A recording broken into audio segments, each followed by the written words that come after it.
game, guys. They just finished Chelsea 1, Arsenal 1, and such a disappointing result, man, especially after going 1-0 up as well. It's just disappointing, isn't it? Yeah, like I said, I'm not disappointed with the players. I'm just disappointed with the lack of result. And again, it's that kind of result where you look at it and think, do you know what? After the bad one we've been on, I'll take it. We've been on a very piss poor run, as you guys know, recently. I think it's 1 win in 6 games, which is very concerning for a team who's supposed to be in a title race. 1 win in 6 isn't great at all.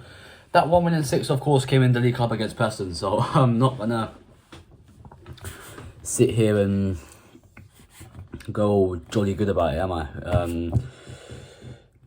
But yeah, on the game today, I thought there were moments in there where we looked really, really good. I feel we were a lot more composed and more free to do whatever we had to do than we were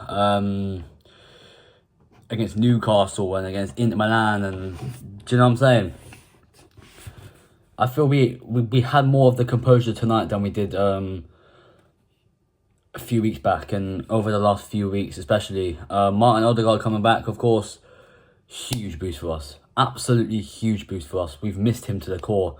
I don't know what we do without him. Actually got the assist for the Martinelli goal as well, which was a great finish by Martinelli, to be honest. And then about 10 minutes later, Pedro Neto equalises, and it's an absolute great finish as well. I'm not going to take that off him. It's a great finish from Pedro Neto. And at the end of the day, you've got, like I always say, you've got to give a team credit where it's due. And again, we were punished. But I look at the result and think, do you know what? There were a few positives to come out of that game for the first time in a while. We didn't play shit. I thought that has been one of the best performances we have played all season. We tried. We gave it all we could. But it's just that end product that's there. That chance right at the end as well, when William Saliba crosses it in. And Havertz is there with an open goal, and Trossard gets his foot and just hits it wide. I'm like, what are you doing? Leave the ball. Havertz is there. Havertz scores that. It's an open goal for Havertz. He's 99.9% chance he scores that. I'm saying 99.9% chance because he's Havertz, you know what I mean? But yeah, I'm not going to sit here and I'm not going to go on a massive rant about the game. Because I don't think that there's much to rant about, to be honest with you. I don't think we played shit. I thought that has been one of the, as I said, one of, if not the best performance we have played all season. I just feel the end product is a bit lacking. We're lacking the end product in the team a little bit. But we look a lot more relaxed with Odegaard. We look a lot more like our old selves with Martin Odegaard back in there. You know, it's upsetting to see whenever he didn't really get his opportunity to start a Premier League game. It will come. His time will come. His time will definitely come. But yeah, tonight was just one of those games, wasn't it, where the Havertz goal in the first half was definitely offside. It was offside. Let's just get that out of fucking way offside. And I'm not gonna be all over hyped about it. I'm not gonna sit there and I'm not gonna be that one guy who's, you know, trying to say, oh, we were absolute horrendous tonight. We deserved to win the game. We didn't lose the game. You know, we go into the international break on the back of a draw. Not the best result, not the worst result. You know, there could be a few mixed feelings about it. You know, people would sit there and say, well, over the last few games or so, we could have done a lot better, and trying to control ourselves in the most simple way possible. And then there'll be other people that will sit there and say, oh well, I want Arteta out of this club and this, that, the other. No. I'm not gonna dive straight into the Arteta thing at the moment because just nah. I'm not gonna dive straight into the whole Arteta out thing and this and that because I can't really be asked to go on social media and listen to, you know, fans giving their opinions on what they think about Mikel Arteta and what they think of him. I back the manager all the way, and you know there will be them times where he makes the wrong decisions, and there will be times where he, you know, kind of messes things up a bit. It happens in football. Pep does it. Look at Pep last night against Bournemouth. Absolute rattled. Pep midweek against Sporting when they lost 4-1. Rattled. Didn't know what to do during the game. Just made the most randomest changes, which didn't do anything. So it does happen in football, and we just have to accept it. We have to move on from it. We have a nice 2-week break now. I'm hearing we are gonna pull Saka and Rice out of international duty, so they can't go. It's really good.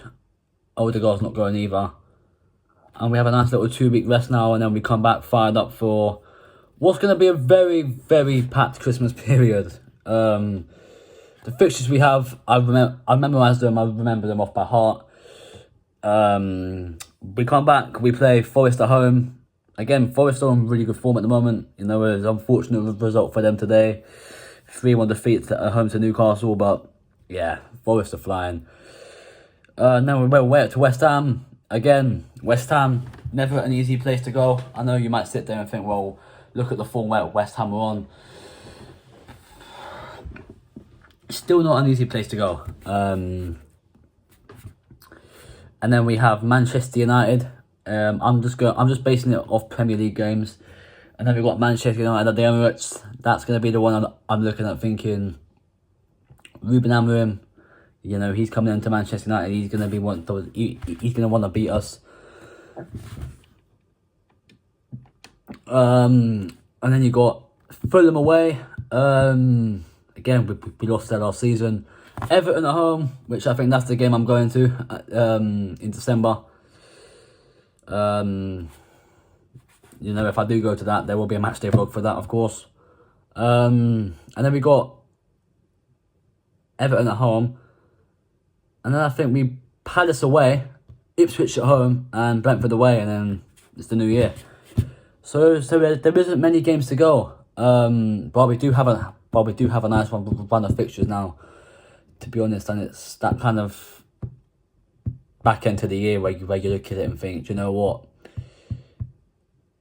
We can win every single game from now until Christmas, and we can get our title hopes back underway. But yeah, listen, I haven't got really much more to say, really. It's just disappointing. It's more disappointment than anger.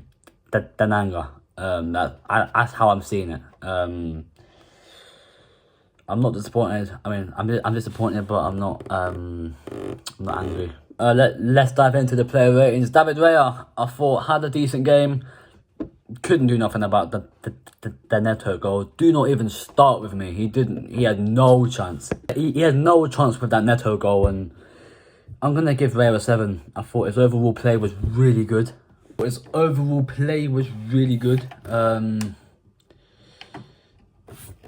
just something I'm looking at thinking,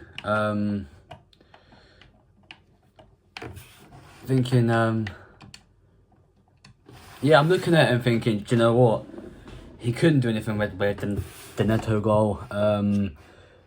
Such an unfortunate goal to give away as well, because it was such a good goal, the Neto goal. But yeah, Timber I thought was one of our best players today. I thought the more I see of this guy, the more I start to like him even more than I already do. There was, of course, that one moment in the game where he tried to throw the ball and it kind of flew out of his hands. Funny moment, that. But Timber's going to get a 9. I thought he was really, really good in this game. Yeah.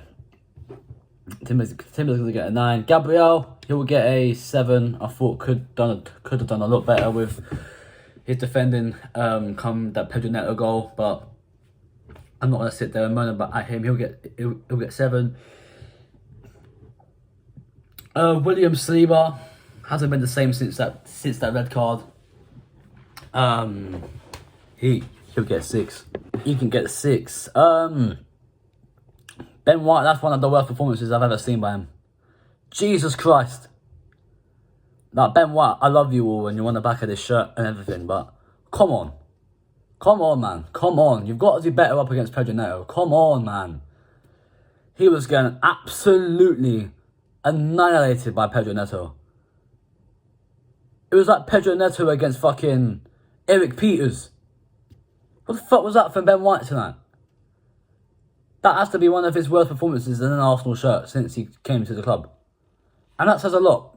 Because there have been quite a few bad Ben White performances, especially this time last season. I mean, it's just... He gets a 2. Thomas Partey, I thought, was a bit off today. Had their moments in there where he looked really good. Overall, though, he'll get a 6. It is the next day. I had to do something last night. But yeah, just in front of him, Declan Rice, he's going to get a 7. I thought had a decent game. I thought was one of our better players, and he's the one who had a broken toe, so that's pretty concerning to see. But to think our man with a broken toe is our best player is mad. But yeah, listen, he'll get 7. Martinelli on the left. Apart from get us a goal, what did he really do? I know I've been banging on over the last few weeks and saying Martinelli needs a goal, and he did get that, to be fair, and fair play to the guy. Do you know what I mean? He got himself a goal. I'm not gonna sit there, not gonna moan about it, because I wanted it and he got it. So he'll get an 8. Oh my god, it feels so good to have him back. It feels so good to have him back.